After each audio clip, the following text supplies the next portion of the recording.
My phone buzzed at 6:47 a.m. on a Tuesday. It was Mom, crying so hard I could barely understand her words. "Your father's account. The money's gone, Michael. $23,000 just disappeared."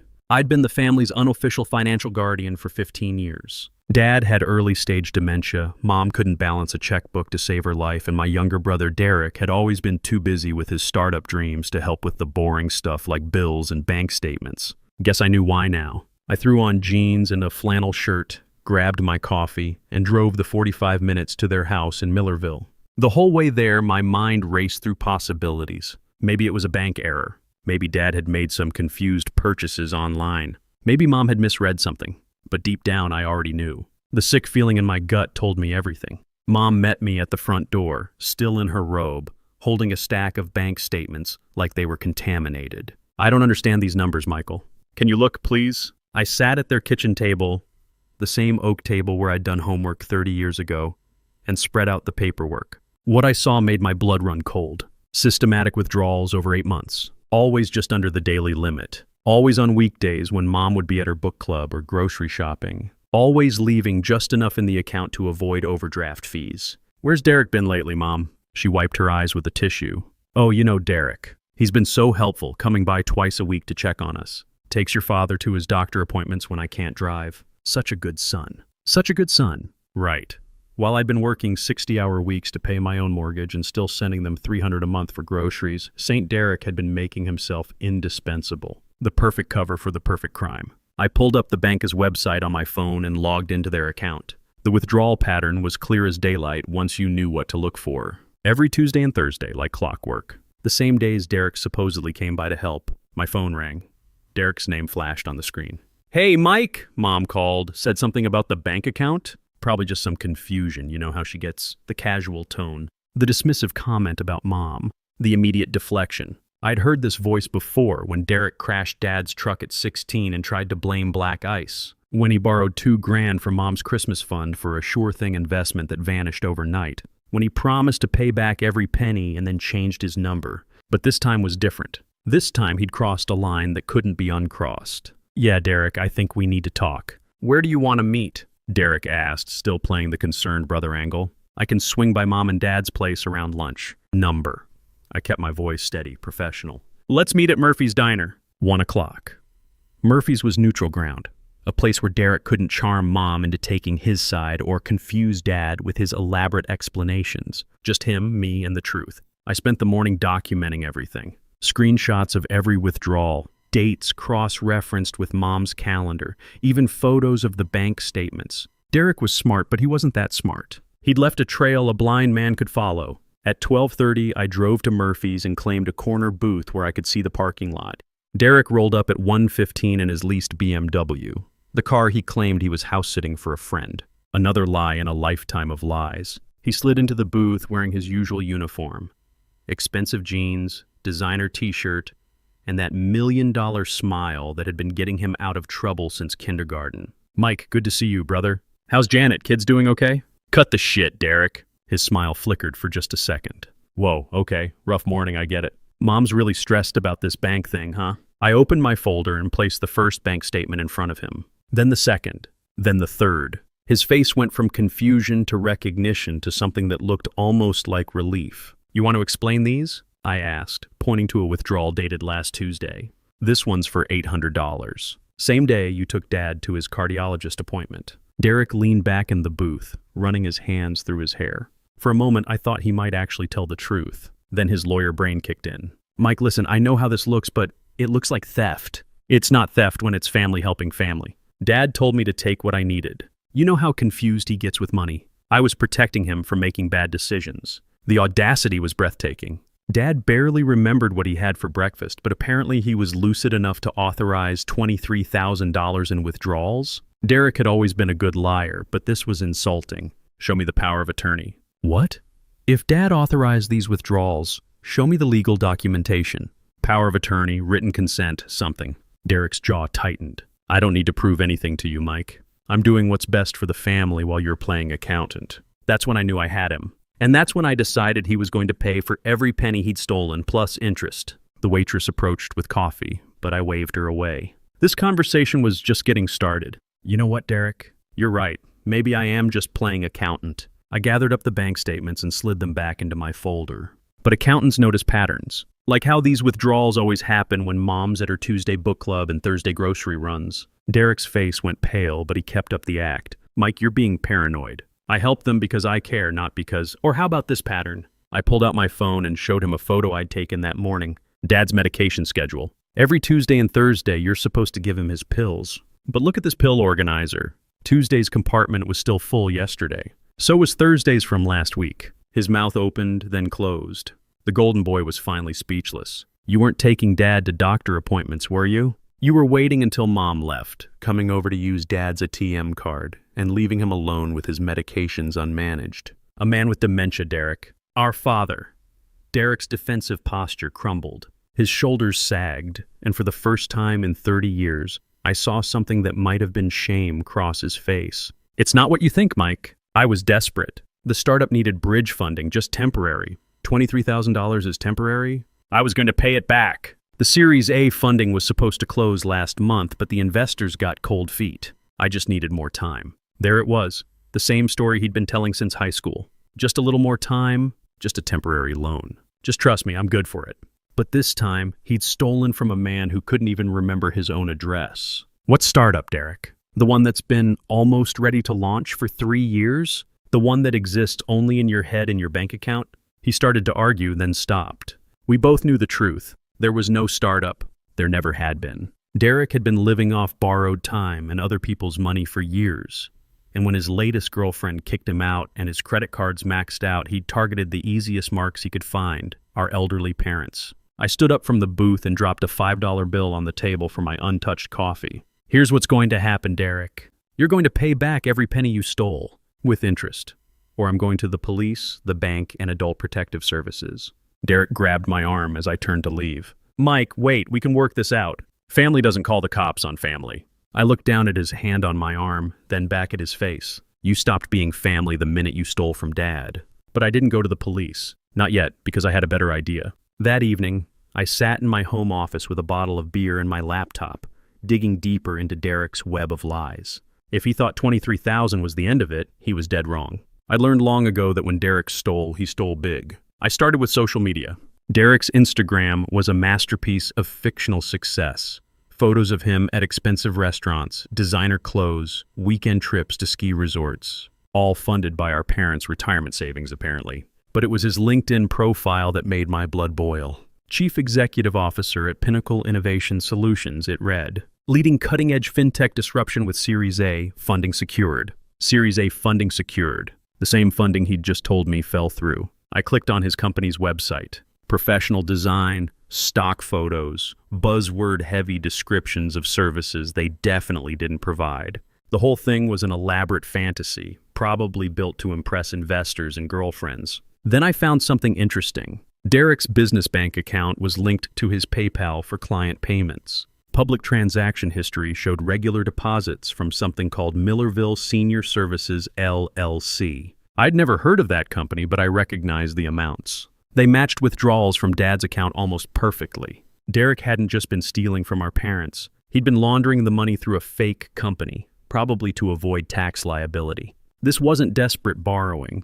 This was premeditated fraud with a paper trail that led straight back to identity theft and elder abuse. My phone buzzed with a text from my sister Lisa in Denver. Mom called crying about money problems. What's going on? Lisa was 2 years younger than me, a nurse practitioner with 3 kids and a mortgage. She sent Mom $50 every month and called every Sunday without fail. She deserved to know the truth, but she also deserved to hear it from me first, not from Derek's spin machine. I called her and explained everything. The theft, the fake company, the abandoned medications, the whole sickening mess. Lisa listened in silence until I finished.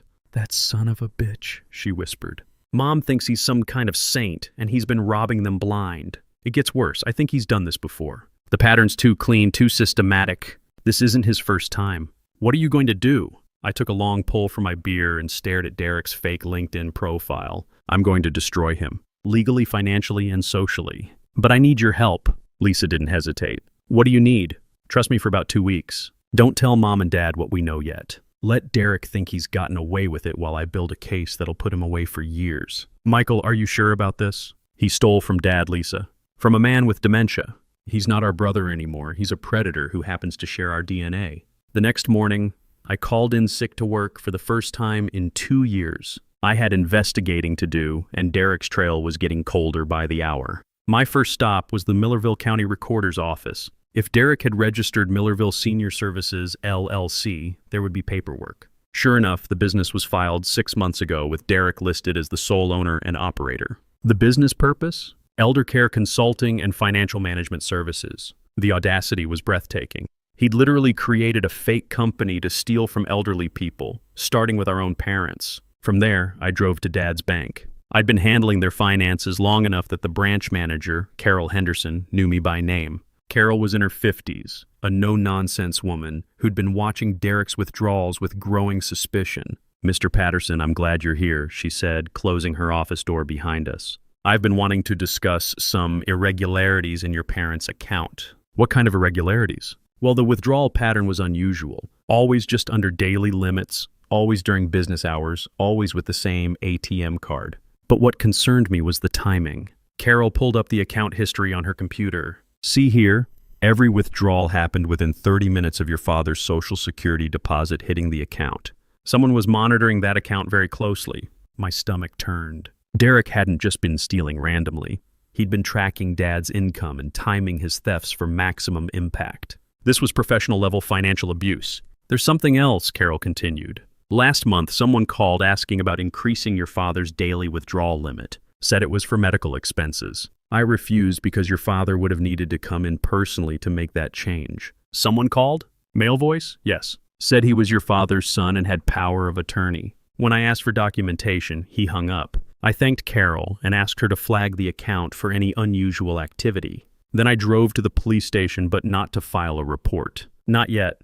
I needed to talk to Detective Ray Murphy, an old high school buddy who worked financial crimes. Ray listened to my story with professional interest. "You've got a solid case for elder abuse and identity theft," he said. "But if you want to nail him completely, you need more than just your parents' account." "What do you mean?" "Guys like your brother don't usually start with family. They work their way up to it. If he's running this fake elder care company, he's probably got other victims." Ray was right. Derek's operation was too sophisticated to be a first attempt. Somewhere out there were other families, other elderly victims who'd trusted the wrong person with their life savings. That's when I realized my revenge wouldn't just be personal, it would be justice. Ray gave me a contact at the state's Adult Protective Services Division, Sarah, a caseworker who specialized in financial exploitation cases. When I called her, she agreed to meet me that afternoon at a coffee shop downtown. Sarah was younger than I'd expected, maybe early 30s, but she had the tired eyes of someone who'd seen too much human cruelty. I laid out Derek's operation, the fake company, the systematic thefts, the targeting of dementia patients. "Mr. Patterson, what you're describing fits a pattern we've been tracking," she said, pulling out a tablet. 3 other families in this county have reported similar thefts in the past 8 months. Young man, very charming, approaches elderly residents offering financial management services. My blood ran cold. Same guy, different names each time, but the same M.O. Always targets people with cognitive decline, always operates through fake LLCs, always disappears when families get suspicious. She showed me photos from security cameras. "Does this look familiar?" It was Derek. Different haircut, different clothes, but definitely my brother. In one photo, he was walking out of a bank with an elderly woman who looked confused and frail. "That's Mrs. Eleanor Hutchins," Sarah explained. 87 years old, early Alzheimer's. Her grandson reported $12,000 missing from her account last month. She kept talking about a nice young man who was helping her with her finances. I stared at the photo, feeling sick. This wasn't just about our family anymore. Derek had turned elder abuse into a business model. "How many victims total?" I asked. "That we know of?" 4, including your parents. "But there could be more who haven't reported it yet." Sarah leaned forward. "Mr. Patterson, we need to stop him before he moves to another county. These predators usually work an area until it gets too hot, then disappear." "What do you need from me?" "Evidence, lots of it. And we need to catch him in the act." That's when I had my idea. It was risky, maybe even stupid, but it would give us everything we needed to put Derek away for years. "What if we set a trap?" "Use my parents as bait?" Sarah raised an eyebrow. That's dangerous. If something goes wrong, he's already stealing from them. At least this way we control when and how. I pulled out my phone and showed her Derek's text from that morning. Mike, thought about our conversation. Maybe we can work something out. Can I come by Mom and Dad's tomorrow? Derek was getting nervous. He wanted to smooth things over, probably spin some new lie to buy himself time. But instead of damage control, he was walking straight into a trap. I'll need to coordinate with the detective, Sarah said. And we'll need your parents' consent. Leave that to me. That evening, I sat at my parents' kitchen table again, this time with Lisa on speakerphone and both Mom and Dad across from me. The conversation I was about to have would shatter their image of Derek forever, but they deserve the truth. Mom, Dad, I need to tell you something about Derek and your missing money. Mom's face crumpled immediately. Oh, Michael, please don't say what I think you're going to say. Derek's been stealing from you. Systematically, for months. I have proof. I spread out the bank statements, the fake company registration, and photos from other crime scenes. Dad stared at the paperwork with confusion, but Mom understood immediately. Her hand shook as she picked up the evidence of Derek's betrayal. But he's been so helpful, she whispered. The doctor visits, the errands. He wasn't taking Dad to doctor visits, Mom. He was using those days to steal from your account while you were out. I showed her the medication organizer photo. Dad's been missing his pills because Derek wasn't actually here. Dad suddenly spoke up, his voice clearer than it had been in months. I knew something was wrong. I kept asking him about my pills, and he'd get angry. Tell me I was confused. The clarity in Dad's voice broke my heart. Even with dementia, some part of him had known his son was betraying him. Lisa's voice came through the phone. Mom, there are other victims. Derek's done this to 4 families that we know of. Mom, aged 10 years in 10 seconds. What do you want us to do? Tomorrow, Derek's coming over. He thinks he can talk his way out of this, maybe convince you to keep quiet. Instead, we're going to let him steal one more time, with the police watching. Absolutely not, Mom said firmly. I won't use your father as bait. Mom, he's already stealing from you. This just lets us catch him red-handed with witnesses. Detective Murphy will be parked outside, Sarah from Adult Protective Services will have recording equipment, and I'll be here the whole time. Dad reached across the table and took Mom's hand. Margaret, if this stops him from hurting other people like us, we have to do it. The determination in Dad's voice surprised everyone. This was the man I remembered from my childhood, the one who'd taught me right from wrong, the one who'd never backed down from doing what was necessary. What exactly do you need us to do?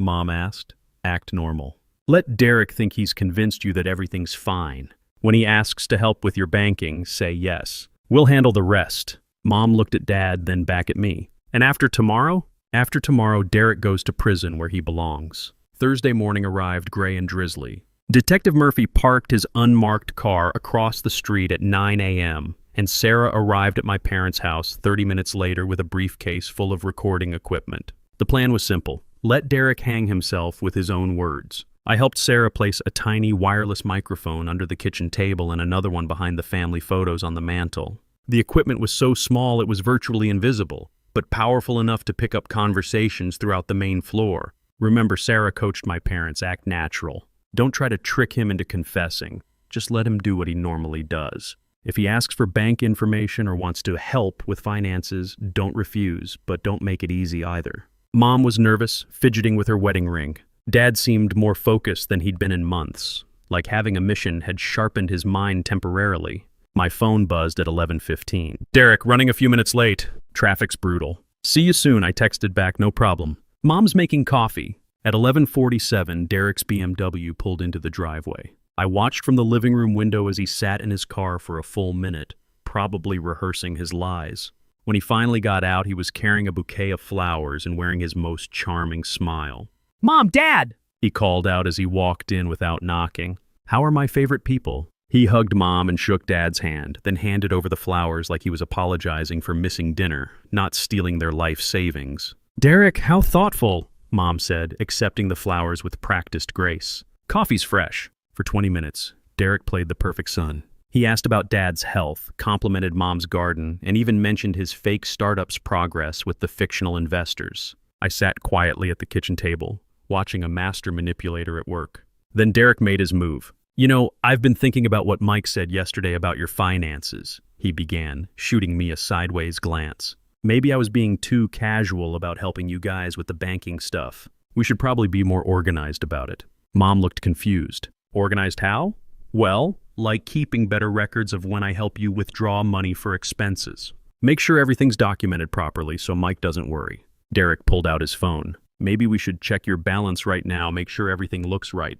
There it was, the setup for another theft, couched in concern for better organization. Dad looked directly at Derek. Son, I need to ask you something important. Dad's voice was steady and clear. Derek, why have I been missing my medications on Tuesdays and Thursdays? Derek's smile faltered for just a second. What do you mean, Dad? I always make sure you take your pills when I'm here. No, son, you don't. Dad reached into his shirt pocket and pulled out a small notebook. I've been writing down when I take my medicine and when I don't. Margaret suggested it after I kept getting confused. My heart swelled with pride. Even with dementia, Dad had been documenting Derek's neglect. Derek's face went pale. Dad, you're confused. Remember, we talked about this. Sometimes you forget that you already took them.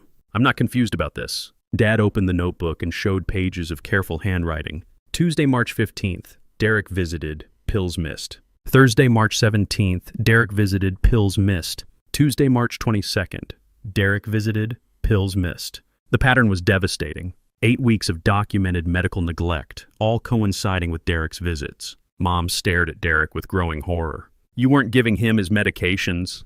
Dad gets confused. Sometimes he thinks he missed them when, stop lying. Dad's voice cut through Derek's excuses like a blade. I know what you've been doing.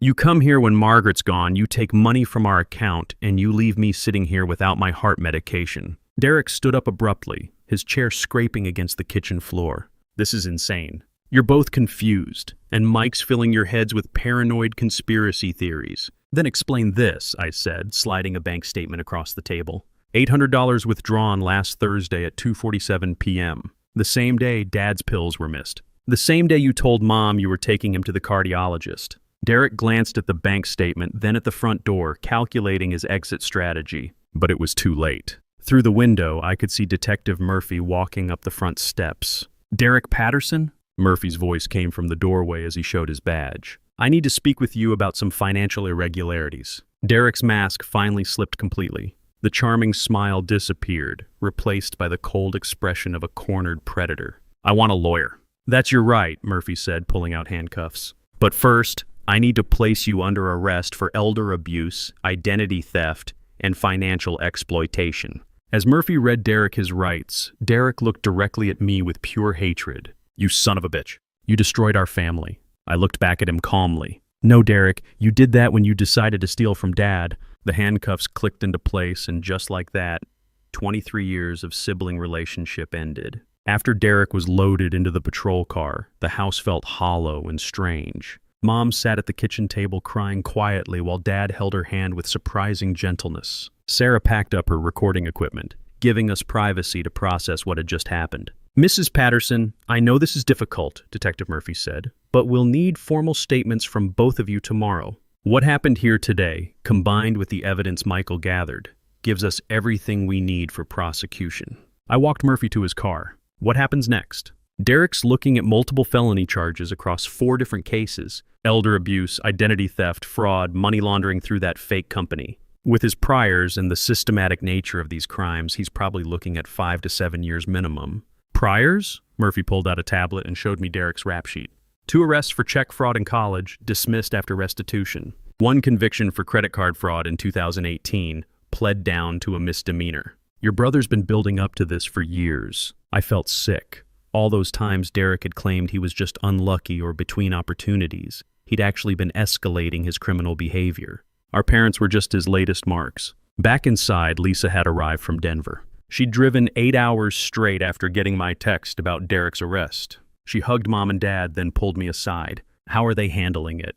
Dad's actually clearer than he's been in months. Like having a purpose sharpened his focus. Mom's devastated but not surprised. I think part of her always knew Derek was trouble. What about the money? Can they get it back? That was the million-dollar question. Sarah had explained that recovering stolen funds from fraud cases was complicated. Derek's BMW would be seized, along with any other assets, but most of the money had probably been spent on his fake lifestyle. The state has a victim compensation fund, I told Lisa, and Derek's going to be ordered to pay restitution as part of his sentence. But realistically, Mom and Dad will probably only see about half of what he stole. Lisa nodded grimly. At least he's going to prison.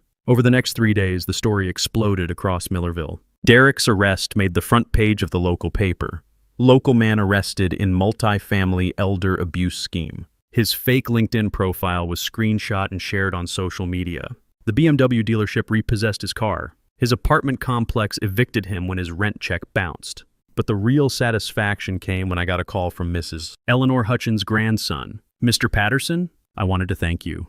Because of your family's courage in setting that trap, we finally have justice for my grandmother. 4 families, dozens of friends who'd believed Derek's lies, a whole community that had watched him play the successful entrepreneur while he was actually a predator. The golden boy had finally fallen. 6 months later, I sat in courtroom 3B of the Millerville County Courthouse watching Derek in an orange jumpsuit shuffle to the defendant's table. He'd aged years in jail, his expensive haircut grown out, his gym-toned body gone soft, his cocky swagger replaced by the hunched shoulders of a man who'd lost everything. The prosecutor, a sharp woman named Amanda Rodriguez, laid out the case methodically. 4 elderly victims, 27 separate thefts totaling $67,000. A fake company created specifically to launder stolen money. Medical neglect that could have killed my father. Derek's court-appointed attorney tried to argue for leniency, claiming Derek had addiction issues and needed treatment, not prison. But the judge, Honorable William Chen, wasn't buying it. Mr. Patterson, these weren't crimes of desperation or addiction, Judge Chen said, looking directly at Derek. These were calculated, predatory attacks on vulnerable elderly citizens. You specifically targeted people with dementia and Alzheimer's, knowing they couldn't effectively report or remember your crimes. Derek's lawyer had advised him to show remorse, to apologize to the families. Instead, Derek sat stone-faced, refusing to even look at our section of the courtroom where Mom, Dad, Lisa, and I waited for justice. In the case of Eleanor Hutchins, you stole $12,000 from a woman who trusted you to help her manage her medications. In the case of Robert and Margaret Patterson, your own parents, you stole $23,000 while deliberately withholding life-saving heart medication from your father. Judge Chen paused, letting that sink in. This court sentences you to 7 years in state prison, followed by 5 years of supervised probation. You are ordered to pay full restitution to all victims, and you are permanently banned from working in any capacity with elderly or vulnerable adults. 7 years. Derek would be 42 when he got out, with a felony record and no legitimate job prospects. His fake startup empire had crumbled. His BMW was sold at auction. His luxury apartment was for-sold. Even his social media presence had been destroyed. Every platform had banned him after local news stories went viral. But the real victory came afterward, in the courthouse hallway. Mrs. Hutchins' grandson shook my hand. Thank you for having the courage to speak up. Grandma got most of her money back because of you. The other victims' families approached us too. Sarah Martinez, whose grandfather had lost $8,000. David Kim, whose mother had been scammed out of $15,000. All of them grateful that Derek's reign of terror was over. As we walked out of the courthouse, Dad took my arm. You did the right thing, Michael. Family protects family, and sometimes that means protecting them from family. Derek was yesterday's news. Today was about healing. 2 years later, I'm sitting in that same oak kitchen where this whole nightmare began, helping Dad organize his pill organizer for the week. His dementia has progressed, but he still remembers Derek's betrayal with crystal clarity. Some wounds cut too deep to forget, even when everything else fades. Michael, he says, his voice softer now but still determined. Did we ever hear from Derek in prison? No, Dad, he's never written or called. I don't mention that Derek actually did try to contact them once, 6 months into his sentence. The letter was full of excuses and self-pity, blaming everyone but himself. I threw it away unopened after showing it to Lisa. Some bridges, once burned, should stay ash. The restitution came through slowly but steadily. Derek's prison job paid 20 cents an hour, and every penny went to victim compensation. His seized assets, the BMW, his electronics, even his designer clothes, were auctioned off. In total, Mom and Dad recovered about $15,000. Not everything, but enough to feel like justice was more than symbolic. The real victory was subtler. Dad's medications were managed properly now, with a daily visiting nurse that insurance covered after Sarah helped us navigate the elder care system. Mom joined a support group for families of financial abuse victims and became something of an advocate herself. Lisa moved back to Millerville last year, taking a job at the hospital to be closer to our parents. As for me, I learned that sometimes protecting the people you love means accepting that some battles will cost you pieces of your soul. I don't regret destroying Derek. He was a predator who deserved prison. But I do regret that it took so long for me to see what he really was. The hardest part wasn't the investigation or the trial or watching my brother get handcuffed. The hardest part was explaining to my 8-year-old nephew why Uncle Derek wouldn't be at Christmas anymore. How do you tell a kid that sometimes the people who are supposed to love you the most are the ones who hurt you the worst? But here's what I learned. Family isn't about blood. It's about showing up. It's about protecting the vulnerable, even when it's inconvenient. It's about choosing love over loyalty when loyalty becomes complicity. Derek chose money over family. I chose family over a brother who was no longer worthy of the name. My parents are safe now. The other victims got justice. And Derek? Derek learned that actions have consequences, even if it took 40 years for those consequences to find him. Sometimes the right choice is also the hardest choice, but it's still the right choice.